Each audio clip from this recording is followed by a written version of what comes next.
What up, Tony Candales, IFBB Men's Physique Pro, coming at you with episode 2 in my series of men's physique tips and tricks.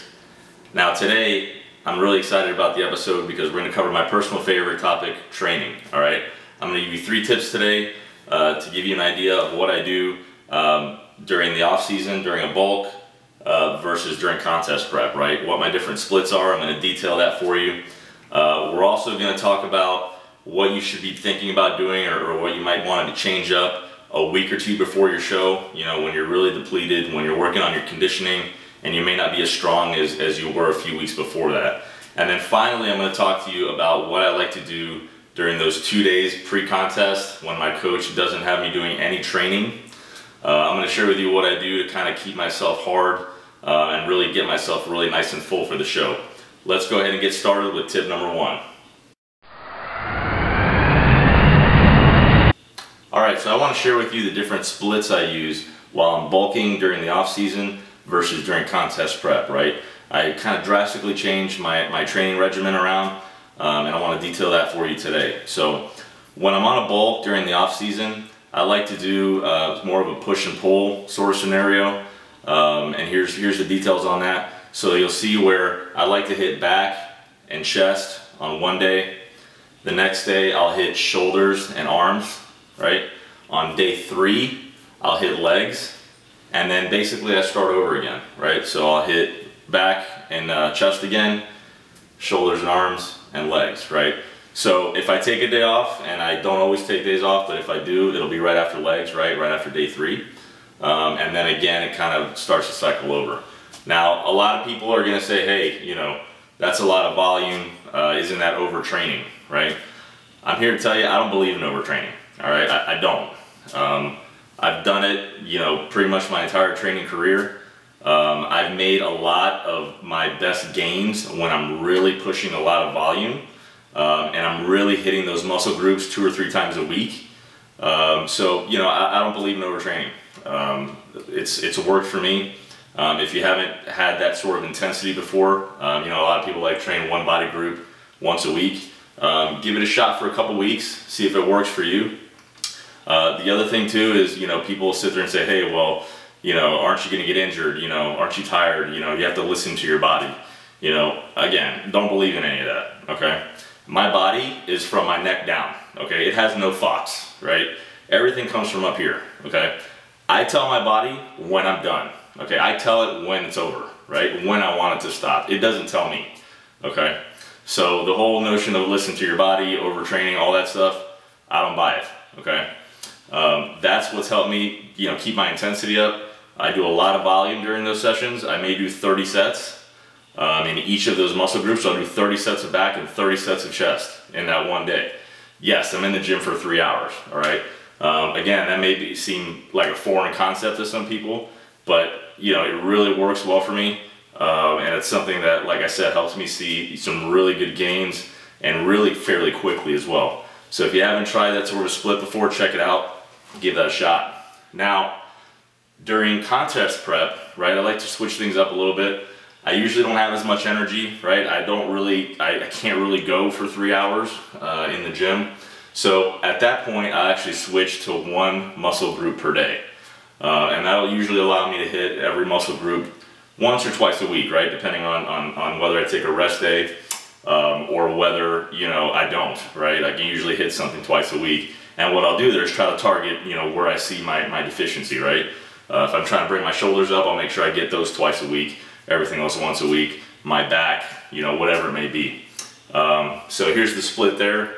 Like you see, I'll hit chest one day, and then I'll usually hit triceps at the end, just to kind of burn them out. I kind of cut an arm day out during contest prep. So I'll do chest and tris, I'll do back and bis, I'll do legs on a separate day. And then I'll do shoulders as well on their own day. So that's the split that I use during contest prep. Again, I only like to be in the gym for maybe an hour 15 minutes total on those days. I usually have some cardio to do, right, as well, especially when I get real close to a show. So you're going to be looking at another 30 to 60 minutes there. So I'm still going to be in the gym for about 2.5 hours.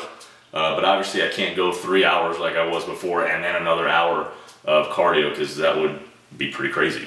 So anyway, that's the difference. Those are my different splits that I use during the off season for bulking, which is what I'm doing right now, versus what I do for contest prep.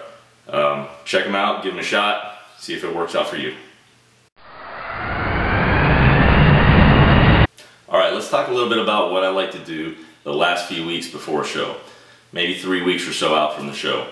I like to change my training around a little bit there as well. Now, if you're like me, your strength is going to begin to decline at that point, right?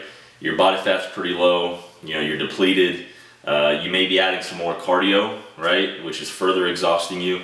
And the last thing you want to do is struggle to continue to push the same weight you've been pushing, right? What's going to happen there is your form is going to start to suffer, no matter how hard you try, and you're going to end up risking injury, right? And that's the last thing you want to happen. So what I like to do is I drop the weights a little bit, right, till I get comfortable again, and I keep it high reps, do more supersets, and really focus on form and really squeezing, right, every contraction, right, rather than just continuing to try to push, you know, the heavy weights that I was pushing when I was at full strength, right? You're not, right? So don't try to keep pushing that. I know when I get to that level, you know, my tendons feel like they're tight. Everything feels like, you know, it's ready to rip. Especially when you try to do heavy weight, and that's just, you know, a recipe for disaster, right? So lighten the weight, you know, do more reps, do some supersets, get some volume in, but lighter, right, in a higher rep range.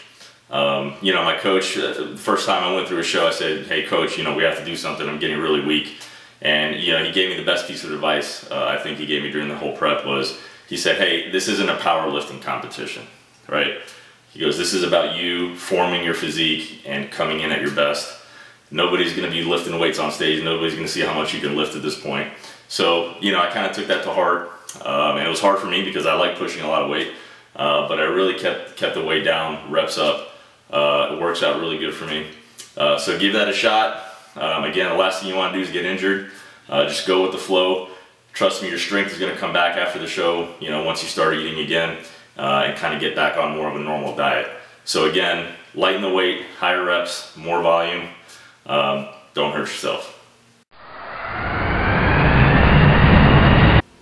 All right, so let's talk about training during those 2 pre-contest days when my coach has me resting and not training, okay? What I like to do is I like to eat my meal, right? I have 6 meals a day, and wait about 10 or 15 minutes and then go flex in front of a mirror for about 15 minutes, okay? And when I say flexing, I mean hit some bodybuilding poses and hold them, right? Squeeze them, okay? What that's gonna do is that's gonna force those carbs into your muscle, right? And they become glycogen, which is what fills you up, okay? So keep your water high, and after each meal, go in front of a mirror and just flex it out, right? 10 or 15 minutes, 15 is better. What you're gonna find is, right, you're gonna pop. Right, vascularity is gonna pop up all over the place. Your muscles are gonna get really full. You're gonna get a big pump, and that's what you're trying to do. You're trying to fill yourself back up. So don't be surprised if you wake up the next day and you're sore, like all over, right? Because you're doing it 6 times a day for 15 minutes, right? So it's a lot, but it's quick, right? And when you're done with that, go back and rest. I mean, literally, get as much rest as you can when you're not eating and when you're not doing that flexing. But again, it's really training when you're not supposed to be training and when you're supposed to be recovering. But it really helps to fill you in, and that's the whole goal of those last 2 days. So if you haven't tried that before, give it a shot. I think you're gonna like the results. Well, that's gonna do it for episode 2 in a series of men's physique tips and tricks with IFBB Pro Tony Candales. Hopefully you got some good information today regarding training. It's my favorite topic to cover, so I really had a blast doing it. If you haven't already done so, please follow the channel. That way you can stay up to date as new videos are released. I'm going to be doing one about every week or so. And also, if you haven't done so, please follow my various social media links. That way you can stay up to date on what I'm doing to prepare to compete professionally next year. So thanks again for watching. Until next time, stay swole and leave it all in the gym each and every time.